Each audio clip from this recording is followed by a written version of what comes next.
para, ustedes me indican.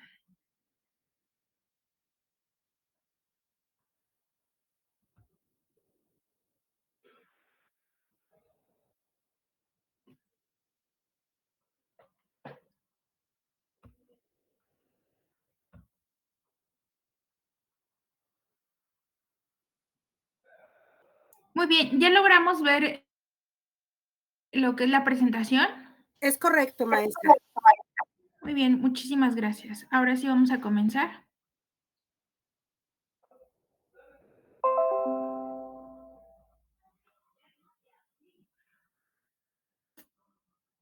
Vamos a esperar a que, bueno, se presente completa la pantalla y comenzamos.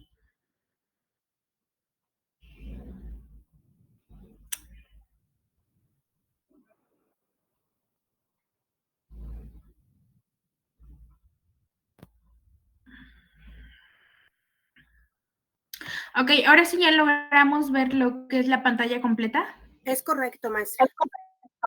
Muchísimas gracias.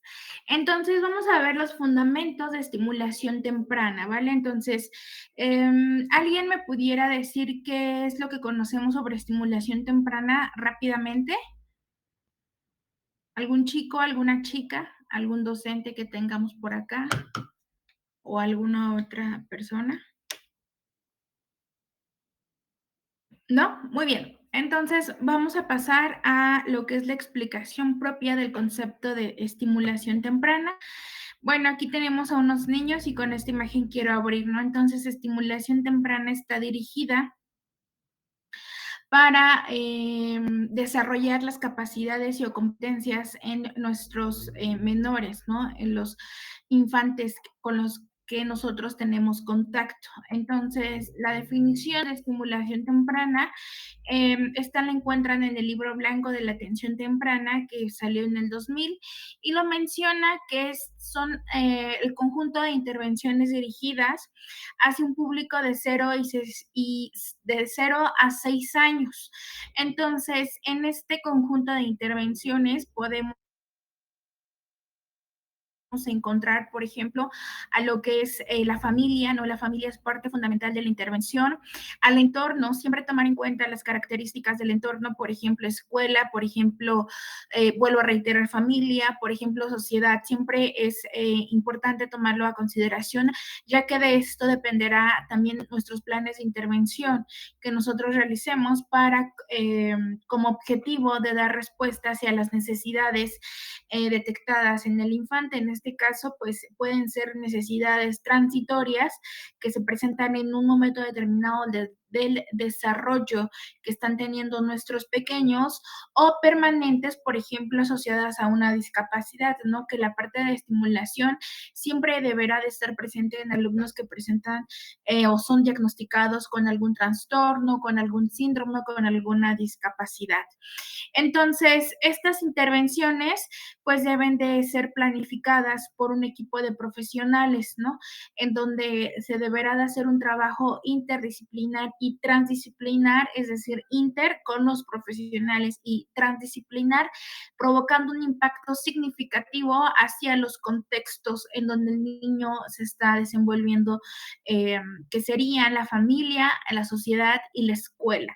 Entonces, vuelvo a reiterar, estimulación temprana es el conjunto de intervenciones dirigidas hacia la población infantil y estimulación temprana abarca de los 0 a los 6 años. Estimulación temprana también se basa mucho de las características de los contextos inmediatos en los que se desarrolla el infante. Entonces, pasamos a la siguiente. Vuelvo a reiterar, esta presentación la tienen ustedes ya en un grupo o la maestra se las va a enviar lo más pronto posible. Entonces, pasamos a la Aún, siguiente. perdón, Vamos a conocer un poquito de la historia. Ay, perdón. Sí, aún dime. todavía no se las comparto. Ahorita nada más se las convierto en PDF y se las envío, por favor. Muchas gracias. Ah, ok, sí, sí. Entonces, pasamos a la siguiente. La evolución histórica. ¿Qué es la evolución histórica de estimulación temprana? Bueno, en los años 70 en España, siempre España ha sido precursor de estos programas de intervención, tanto de estimulación como de atención temprana, como de educación especial. España es pionero en esta parte de lo psicoeducativo, ¿no? Entonces aparecen los primeros programas de estimulación temprana en los años 70 y bueno, en el 79, casi para el 80, se figura o se forma lo que es la figura del estimulador precoz, ¿no? Antes se llamaba estimulador precoz y estimulación precoz. Es decir, porque querían o estaban detectando que pues todos los niños o alguna parte de la población no tenía el desarrollo, entre comillas, regular que se supone que deben de tener los infantes, ¿no? Entonces empiezan a detectar estas anomalías, estos desfases de desarrollo y es cuando se empieza a crear el estimulador precoz con la finalidad de poder dar una atención psicoeducativa a la persona que estaba presentando un desfase en su desarrollo. Entonces, hacia el año del 81, 1981, se hacen los primeros servicios de estimulación precoz, en donde se consideran las escuelas como una base en donde se puede intervenir, en donde es la mayor parte de intervención y en donde se debe tomar a consideración los procesos funcionales de intervención que se estaban realizando y que se tenían planteados llevar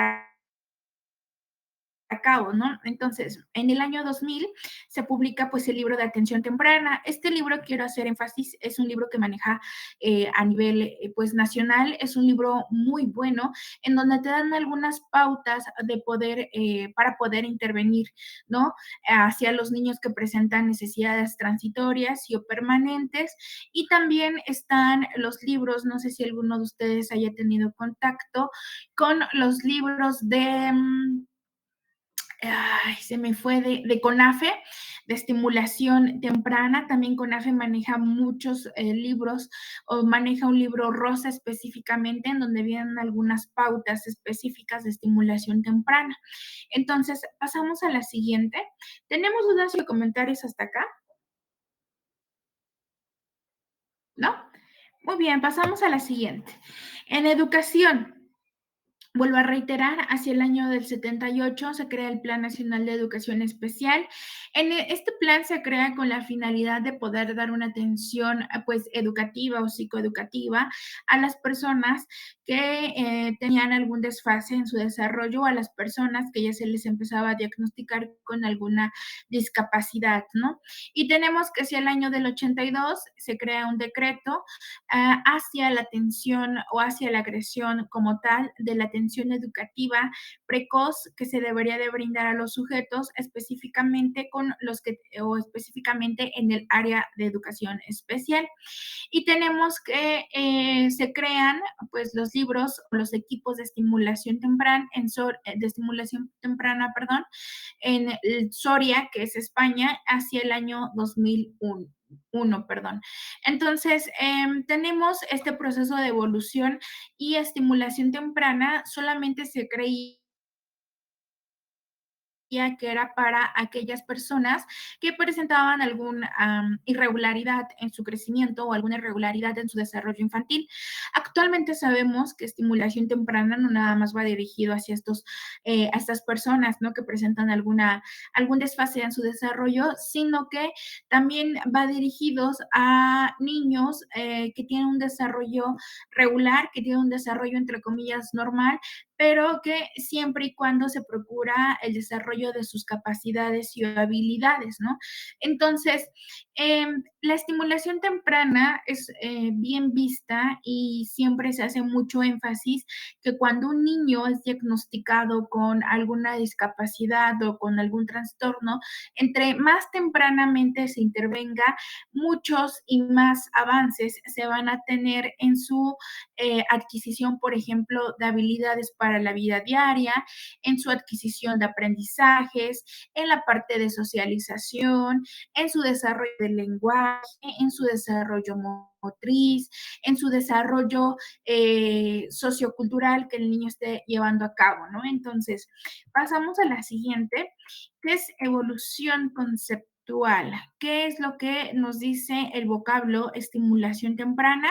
Pues involucra la énfasis o hace énfasis en la aceleración del proceso normal del desarrollo.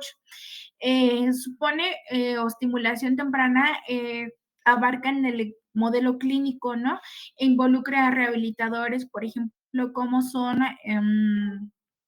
fisioterapeutas que son del área de la salud y que conocen todo el desarrollo y el funcionamiento de cada cartílago, de cada funcionamiento, por ejemplo, del hueso, del músculo, ¿no? Entonces,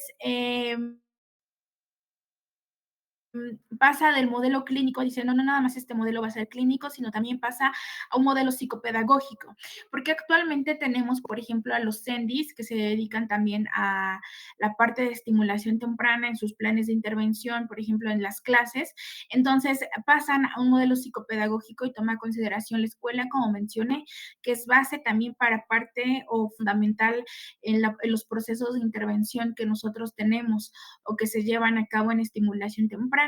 Entonces, así como se considera el modelo clínico, así también se considera un modelo psicopedagógico. Entonces, deberá de abarcar la parte educativa y deberá de abarcar la parte clínica, que es el área de la salud. Entonces, hasta aquí tenemos dudas o comentarios, ¿no? Muy bien, pasamos a la siguiente. Si alguien ¿Cuáles tuviera son? alguna duda o algún comentario, pueden activar su micrófono y hacer uso de la voz, o bien nos pueden escribir en el chat. Muchas gracias. Gracias, maestra. Ok, pasamos al siguiente. ¿Cuáles son los modelos de por ahí escuché una manita, a ver, o un comentario, no sé Es un quién fue. comentario. A Se ver, refiere José Aguilar. Gracias, todo claro. Gracias, José. Muchas gracias. gracias. Muy bien, entonces tenemos los tipos de modelos, ¿no? Tenemos el modelo ecológico, que es Brunbrenner, perdón, que plantea una visión ecológica, es decir, contempla la importancia de los ambientes, contempla la importancia, como vuelvo a reiterar, de los contextos en los que se está desarrollando el sujeto, en este caso el infante. Entonces, hay que tomar a consideración que los ambientes, pues, son cambiantes, ¿no? Entonces, siempre hay que tomar a consideración el plan o modelo de intervención que se diseñe con esta perspectiva de flexibilidad o ser una planeación flexible, ya que esta característica de la planeación o los planes de intervención flexibles nos van a ayudar o van a ser gran parteaguas para poderlo adaptar hacia las características y necesidades que se están presentando en el momento. Es por eso que es ecológico, porque se supone que se adapta a las características y a las circunstancias que se están presentando en el ambiente al momento. Entonces, siempre hay que tomar en cuenta que este modelo va a tomar a consideración y va a ser parte fundamental lo que es la familia y la comunidad en donde se está desarrollando el infante. Además, no nada más se debe de centrar en el niño, no nada más se debe de centrar en el sujeto, vuelvo a reiterar, sino también debe de tomar las características en las que el niño se está desarrollando. Por ejemplo, el tipo de familia, ¿no? Si es una familia nuclear, si es una familia nada más biparental, si es una familia extendida, por ejemplo, las habilidades y capacidades del niño, ¿no? Si el niño es diagnosticado, tienen alguna diagnóstico de alguna posible sospecha de discapacidad o de alguna posible sospecha de trastorno, de alguna posible sospecha de síndrome, ¿no? Entonces es importante siempre tomar a consideración esas características y también la parte socioeconómica, ¿no?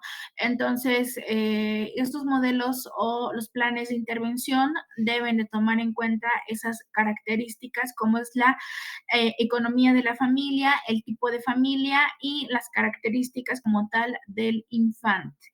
Pasamos a la siguiente y tenemos el otro modelo que es el modelo transaccional. Este modelo nos involucra o nos dice Seymeth y Fries en 1990 que incluye también lo que es el contexto y las personas.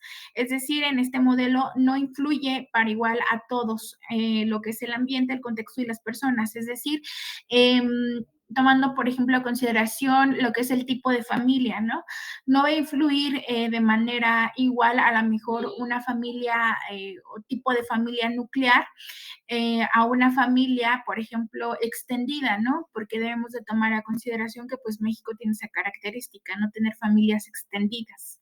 Entonces, en muchos casos, las familias extendidas, pues te puede brindar lo que es el apoyo, a lo mejor en alguna sesión que tengamos con el chiquillo, no sé, el tío, el abuelito, el primo, ¿no? Pero sin en cambio, por ejemplo, una familia nuclear, pues nada más está lo que es papá, mamá, hijo y hermanos, ¿no? Entonces, en ocasiones a lo mejor los dos papás están ocupados y el único que te puede brindar ese apoyo es el hermano y el hermano es más chiquito que a la persona que tú vas a intervenir, ¿no? Entonces, siempre es a consideración tomar que no influye de manera igual los factores, ¿no?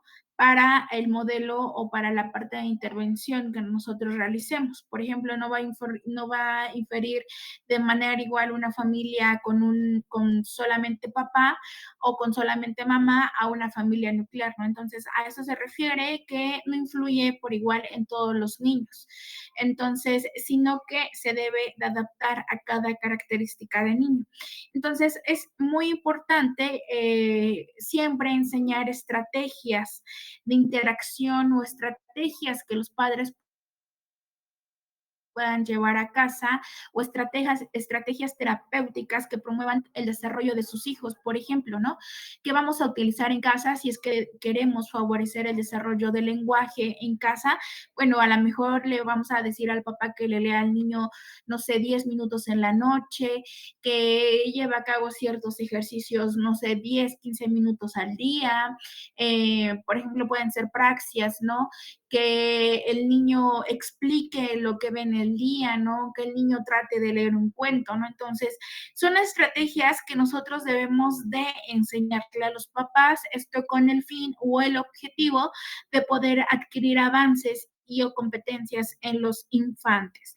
Entonces, pasamos a la siguiente, el modelo integral. Este modelo integral, ¿cuál es la funcionalidad, no? Pues toma en coordinación todos los recursos, tanto, por ejemplo, recursos materiales como recursos humanos, ¿no? Por ejemplo, si es que está papá, si es que está mamá, si es que está hermano o el tutor propio, ¿no? Recursos materiales, si es que se cuenta a lo mejor con una economía que pueda brindar hacer uso de otros profesionales que puedan intervenir para la adquisición o para la mejora del sujeto o del infante que está siendo intervenido, por ejemplo, ¿no?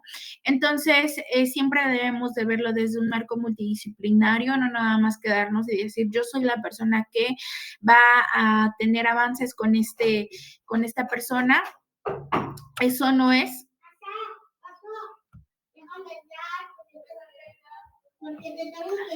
Entonces, eso no es. ¿Sí me están escuchando? Sí, maestra, adelante. Ok. Entonces, tenemos la delimitación conceptual, ¿no?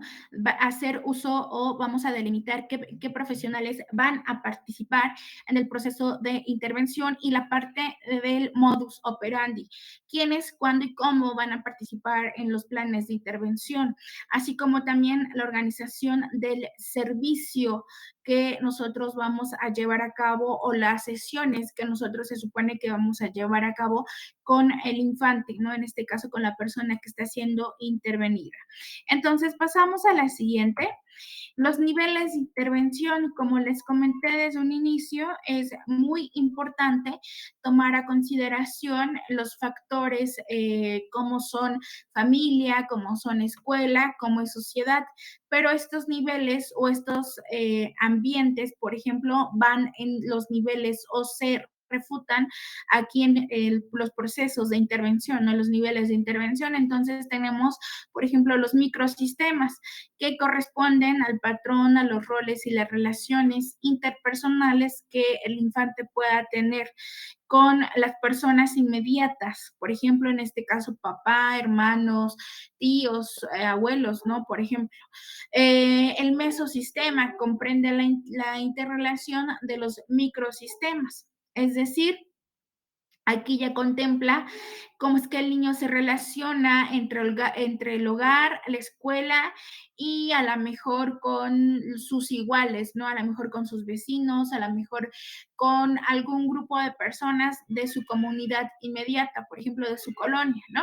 Y tenemos el exosistema que se refiere a los entornos, ¿no? Es decir, que está involucrado o que se involucra directamente en el desarrollo que está teniendo, por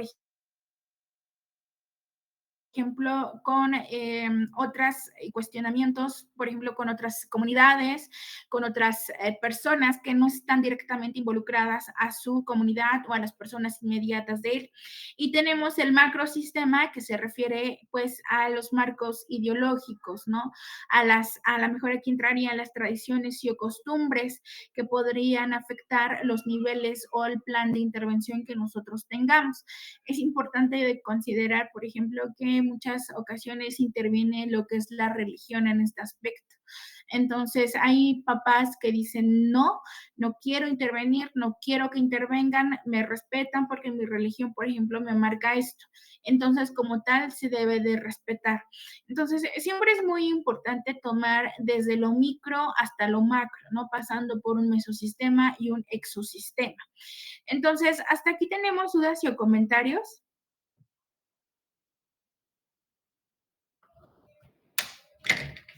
¿No? Muy bien, entonces pasamos, esta es una imagen aquí se ve amplia, pero bueno, en esta imagen nos explica cómo es el funcionamiento de los centros de atención temprana o los centros de estimulación temprana que podrían llegar a llevar a cabo estos planes de intervención. Entonces, esta imagen, más adelantito la voy a pasar y voy a explicar y desglosar cada proceso de intervención en estos centros. Entonces, pasamos a la siguiente, que es el objetivo. ¿Cuál es el objetivo de, por ejemplo, los centros o el favorecer o hacer los planes de intervención enfocados hacia estimulación temprana? Pues primero es favorecer el desarrollo pues del infante, ¿no? De la persona a la que está haciendo en ese caso, intervenida. De esta manera, se va a facilitar la integración y la inclusión en el medio familiar, escolar y social, generando así su autonomía, ¿no? Siempre es importante generar habilidades para la vida diaria de los sujetos. En muchas ocasiones se cree que, por ejemplo, por ser personas con discapacidad, no tienen derecho de poder desarrollar habilidades para la vida diaria y eso es completamente un error. Siempre se debe de favorecer la autonomía, siempre se deben de favorecer las habilidades del sujeto hacia el desarrollo personal. Entonces, pasamos al siguiente, ¿cuáles son los principios básicos de estimulación temprana? Pues tenemos que es el diálogo, la integración y participación con todos los integrantes de la familia, con su escuela y con su comunidad, por ejemplo, o la colonia, por ejemplo. Generar igualdad de oportunidades con todos. Esto es algo complejo, pero esto también se refiere a mucha gestión que la persona que se encuentra al frente del proceso de intervención deberá de realizar. Gestionar para generar la igualdad de oportunidades hacia el sujeto, ¿no? Tenemos que va a, también otro aspecto fundamental es la calificación profesional. En muchas ocasiones tenemos profesionales que apenas están conociendo el tema y, por ejemplo, ya quieren realizar cuestionamientos un poquito más complejos, ¿no? Entonces, siempre es importante tener las habilidades como profesional y poner en cuenta tu ética como profesional para poder gestionar o para poder llevar a cabo los procesos de intervención. Y esto se va a dar a través de la coordinación que tengamos con papás, con hermanos, con maestros, con todas las personas que estén rodeando al sujeto. Y de esta manera vamos a generar la integración y, como mencioné hace ratito y en la diapositiva pasada, la autonomía personal del sujeto. ¿A quién va dirigida? ¿A quién va dirigida la estimulación temprana? Entonces, estimulación temprana, pues va dirigida a toda aquella población, ¿no? Que en un momento dado tiene sospecha, igualmente como había dicho, de poder tener alguna discapacidad o alguna alteración en su desarrollo. Entonces, esta atención o esta estimulación temprana va dirigida para poder incidir, ¿no? O para poder atacar aquellos factores que puedan incidir negativamente en el desarrollo del niño y de esta manera anular o minimizar sus efectos en el propio desarrollo. Estimulación temprana debe de llegar a cualquier niño que presente alguna alteración en su neurodesarrollo o en su desarrollo, considerando, por ejemplo, la parte psíquica, la parte física o la parte sensorial, ¿no? Considerando si es que está diagnosticado con alguna discapacidad intelectual, visual, motriz, auditiva, o también si tiene alguna sospecha. Entonces, consideren, o esto va a tomar también a consideración gran parte de la investigación que nosotros hagamos de las situaciones de riesgo que hubo, por ejemplo, durante el embarazo de la madre, que se refiere a lo biológico, si es que la madre, por ejemplo, en algún momento presentó algo psicológico o si es que en algún momento se comprometieron factores en lo social. Entonces, todas estas acciones pues llevan a cabo la atención temprana, ¿no? Si no... que deben también de considerar a la familia y al medio en el que se está desarrollando el infante. Entonces, ¿qué es lo que vamos a hacer a través de esto? La observación natural es una parte fundamental de los procesos de estimulación temprana que debemos de llevar a cabo, o la observación natural va a ser gran parte de la herramienta de evaluación que vamos a nosotros a llevar a cabo.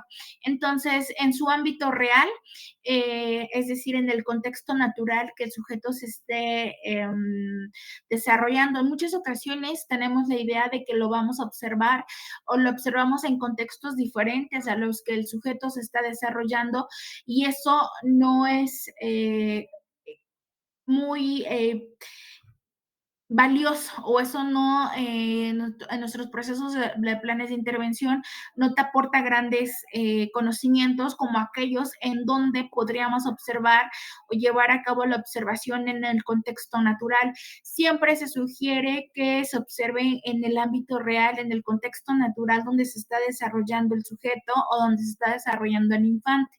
De esta manera te va a dar herramientas valiosas, herramientas que te van a poder ayudar a armar tus planes de intervención ubicados y siendo los más reales posibles hacia las características y necesidades, ¿no?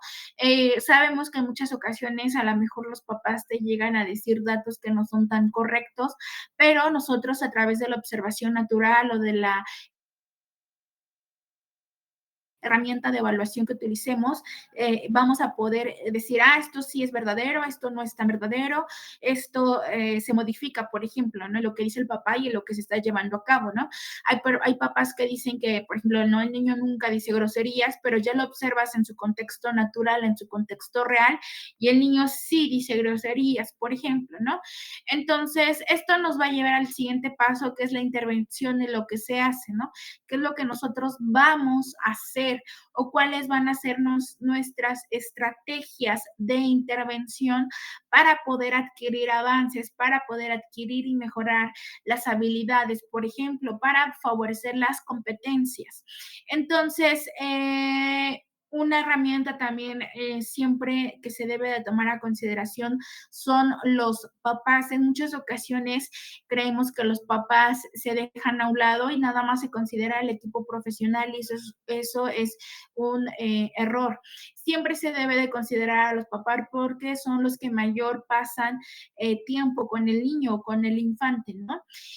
O la persona, por ejemplo, que pasa tiempo con él, que puede ser la abuelita, el tío, el primo o el tutor, ¿no? Entonces, siempre se sugiere no nada más evaluarlo en el consultorio. En muchas ocasiones, los profesionales evalúan en el consultorio, cuando en el consultorio pues no es el contexto natural ni es el ámbito real del chico y pues no vas a obtener los datos que tú quisieras para poder organizar tus planes de intervención.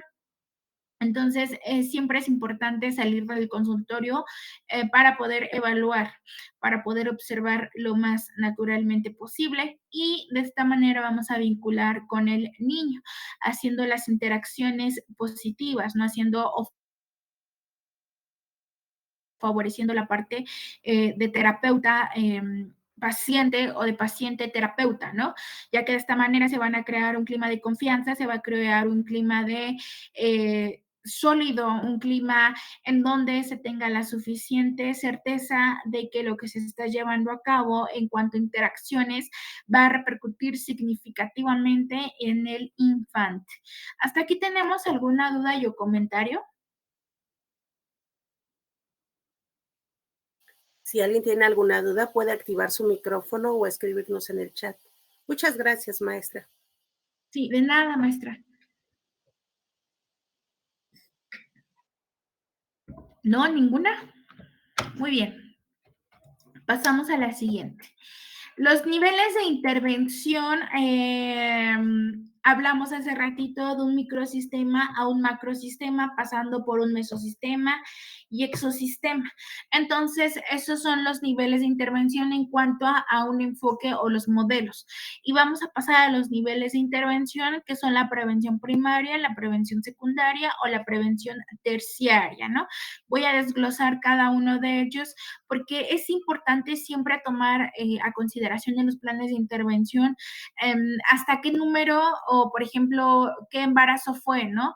Si es que tuvo abortos espontáneos, si es que tú tienes hermanos, por ejemplo, si es que la mamá a lo mejor es diabética, si es que la mamá a lo mejor sufrió de preeclampsia, ¿no? En el embarazo, si es que también la parte socioemocional se vio comprometida, ¿no? Entonces, es importante siempre tomar a consideración esos datos para tener un plan de intervención lo más adecuado a las características y necesidades del infante.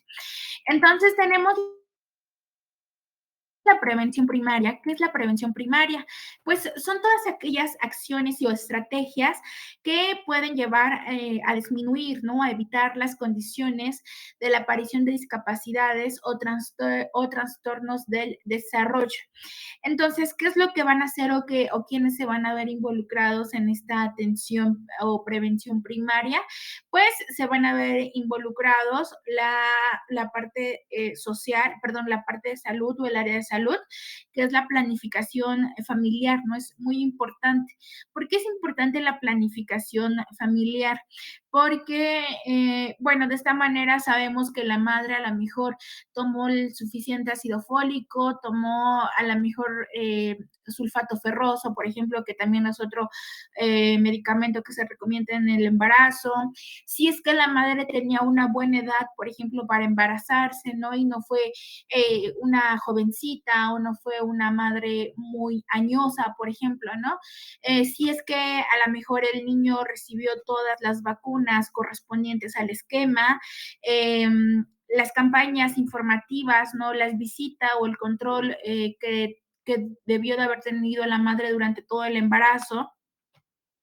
Los programas, por ejemplo, a lo mejor del control de peso, la detección a lo mejor en algún momento determinado, si es que el niño empezaba a presentar irregularidades en su desarrollo, la detección, por ejemplo, vuelvo a reiterar, si es que la madre en algún momento desarrolló, por ejemplo, diabetes gestacional, si es que tuvo preeclampsia en el embarazo, si es que la madre, por ejemplo, ya era diabética y aún sabiendo así, tenía altos niveles de glucosa y aún así se embarazó y aún así pues dio por ejemplo, a un niño con sobrepeso, ¿no? Porque las madres, por ejemplo, que son diabéticas y se embarazan, tienden a desarrollar o tienden que los bebés nazcan con sobrepeso, por ejemplo, o bebés muy grandes, ¿no? Entonces ahí ya se estaría también comprometiendo lo que es el desarrollo infantil. Por ejemplo, en los servicios sociales, ¿no? La prevención del riesgo social, el maltrato socioemocional que pudo haber ejercido a lo mejor la pareja de la madre o la madre, ¿no? La atención a la familia, ¿no? Si es que en algún momento también tuvo el adecuado apoyo de la familia. Y en cuanto a educación, pues apoyo al niño y a la familia, ¿no? La formación o la labor de los ámbitos de salud, es decir, brindar la información oportuna y adecuada de estos cuestionamientos, ¿no? O de educación, por ejemplo, que se debe de brindar.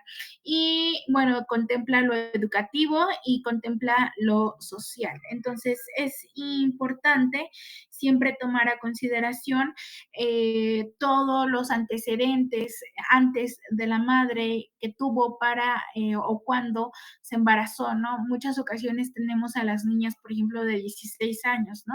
Ya están embarazadas y vuelvo a lo mismo y en algún momento se tocó el punto con chicas, por ejemplo, de bachillerato que tengo, todavía no están o están en desarrollo, ellas no se terminan de desarrollar cuando pues ya están dando vida y dar vida, ¿no? Involucra también descalcificación, involucra todo un proceso muy complejo de la formación de un nuevo ser, ¿no? Entonces, pasamos a prevención secundaria, pues esta está dirigida a evitar, ¿no? A las acciones para evitar problemas.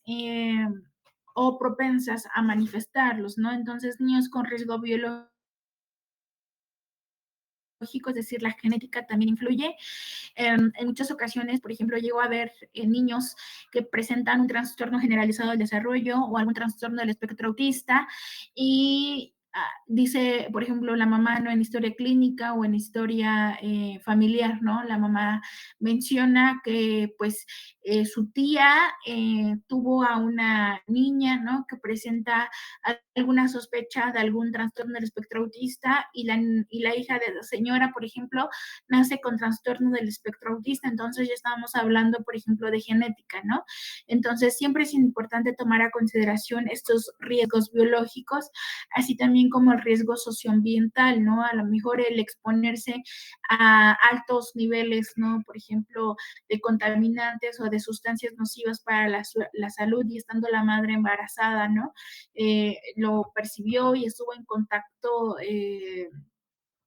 diario, mejor con estas sustancias, lo que provocó pues que se comprometiera el desarrollo no infantil de su hijo. Por ejemplo, tenemos también a las personas que toman o en ocasiones fuman, entonces es importante tomar a consideración eso. Y niños sin patología, es decir, sin genética, niños que se supone en la familia no se ha presentado ningún caso, pero aún así muestran alteraciones en su desarrollo. Bueno, entonces ahí ya tendríamos que evaluar, ¿no? Que poder decir, ¿no? A lo mejor en algún momento del embarazo se comprometió el desarrollo del niño derivado de esto. Eso siempre lo va a hacer un especialista. Nosotros vamos a tener la sospecha como tal, pero el especialista es el que va a decir sí o no, ¿no? Por ejemplo. Entonces, las actuaciones, pues, se dan desde lo prenatal, perinatal y postnatal, que es antes, durante y después del embarazo, que es pre, peri y post, ¿no? Entonces, esa detección siempre la van a hacer los especialistas. Nosotros como parte del equipo multidisciplinario, como las acciones que llevamos a cabo o las actuaciones que vamos a llevar a cabo para la formación del plan de intervención, pues siempre es importante tomarla a consideración. Entonces, como tal, ya se presentó la alteración en su desarrollo, vamos a remitirlo, pues una valoración psicológica, vamos a remitirlo con un pediatra, vamos a remitirlo a una valoración neurológica, una valoración sensorial y a una valoración que tenga que ver con lo psicoeducativo o socioeducativo. Entonces, es importante siempre tomar a consideración, pues, qué signos de alarma se presentaron, ¿no? O en qué etapa de desarrollo se presentaron los signos de alarma. En muchas ocasiones desconocemos los signos de alarma. Esto se refiere en ocasiones al propio desconocimiento que tenemos de los hitos evolutivos del desarrollo. Por ejemplo, los hitos evolutivos del desarrollo nos marcan una pauta importante en la detección y en los signos de alarma del desarrollo infantil, ¿no? Entonces, no sé si ustedes tengan contacto, por ejemplo, con sobrinitos o hijos o primos, no sé, por ahí yo creo que todos tenemos contacto con niños. Entonces, por ejemplo, un niño aprende a caminar un año 3 meses, un año 4 meses, por ejemplo, un año 2 meses, ¿no? Entonces, tenemos a lo mejor en la entrevista clínica que la mamá ya te dice, no, es que mi hijo aprendió a caminar hasta el año 7 meses. Entonces ya teníamos un signo de alarma latente, ¿no? Y muy rojo, por ejemplo, para poderlo llevar a una valoración con un pediatra, ¿no? Que es el que también se refiere a la parte de desarrollo infantil, ¿no? Entonces ya teníamos un signo de alarma muy fuerte, pero la mamá no lo tomó a consideración en ocasiones por el desconocimiento de estos hitos evolutivos de desarrollo, ¿no? Entonces ya lo llevó a valoración hacia la edad, por ejemplo, de 2 años. Entonces ya se perdió un tiempo muy valioso para poder intervenir y para poder generar, por ejemplo, competencias en el chico, ¿no? O habilidades. Entonces, por ejemplo, también tenemos otro hito evolutivo que es el desarrollo del control de cuello, por ejemplo. ¿Alguien me podría decir en qué momento controlan el cuello los niños? Por ejemplo, ¿hacia qué edad controlan cuello los niños?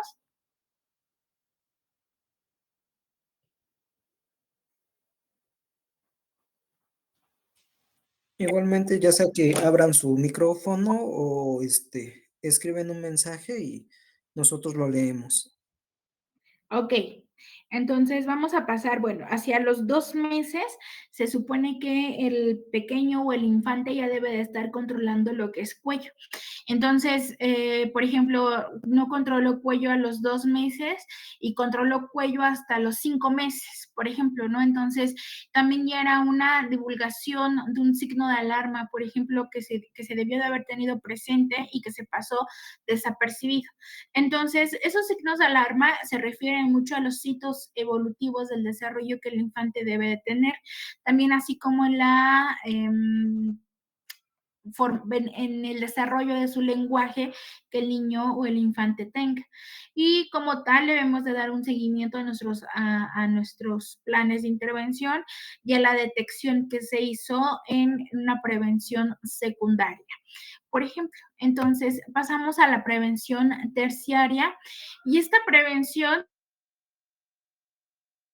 se refiere a las actuaciones o a las acciones dirigidas al niño, ¿no? Con el fin de optimizar su desarrollo, con el fin de optimizar y generar competencias. Bueno, lo mismo, las competencias y las habilidades para la vida diaria van a ser también eje fundamental de los planes de intervención que nosotros hagamos.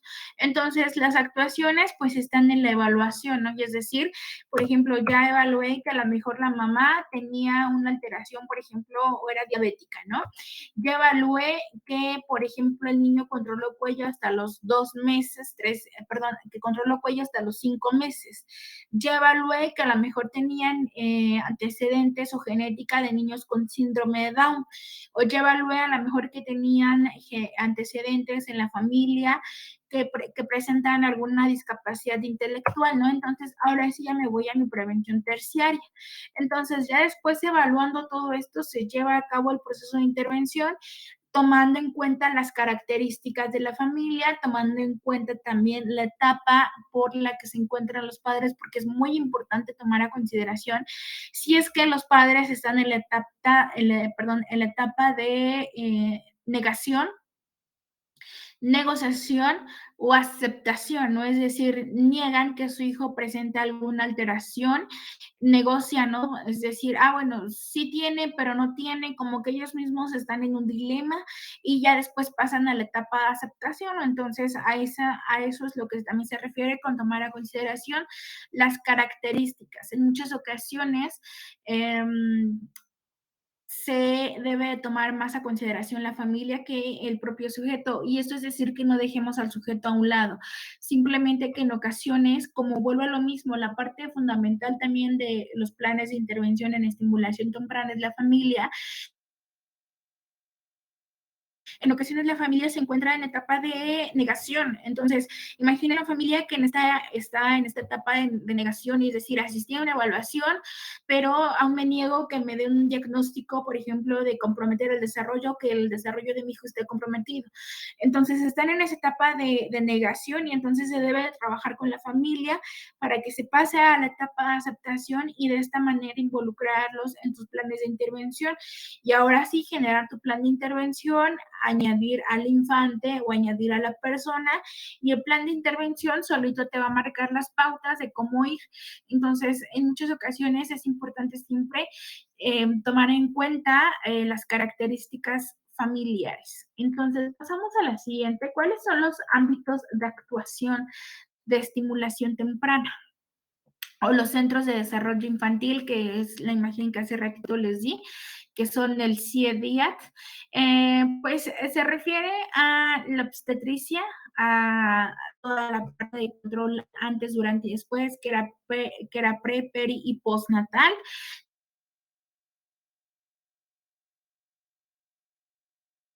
Neuropediatra, tenemos al rehabilitación o la parte de rehabilitación infantil, tenemos también lo que es psicología, que se refiere a salud mental, mental, entre otros profesionales de la salud que nos puedan ayudar a llevar a cabo estos procesos de lo más adecuado posible. Pasamos a la siguiente, perdón, ¿aquí tenemos alguna duda o comentario? ¿No? Muy bien, pasamos a la siguiente, los centros de desarrollo infantil.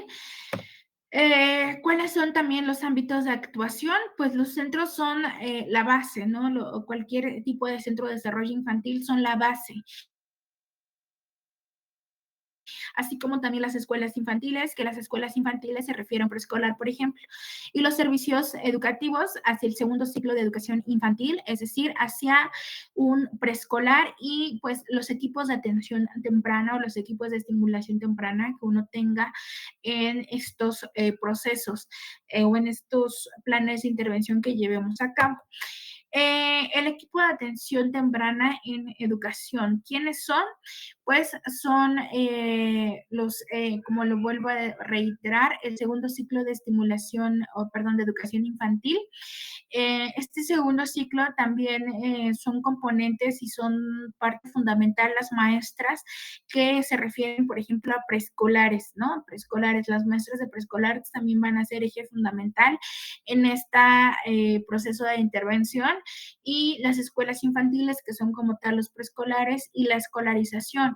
Se supone que en este último de escolarización se debe de generar una cultura de inclusión hacia la persona que está presentando pues un desarrollo comprometido, ¿no? O un neurodesarrollo comprometido.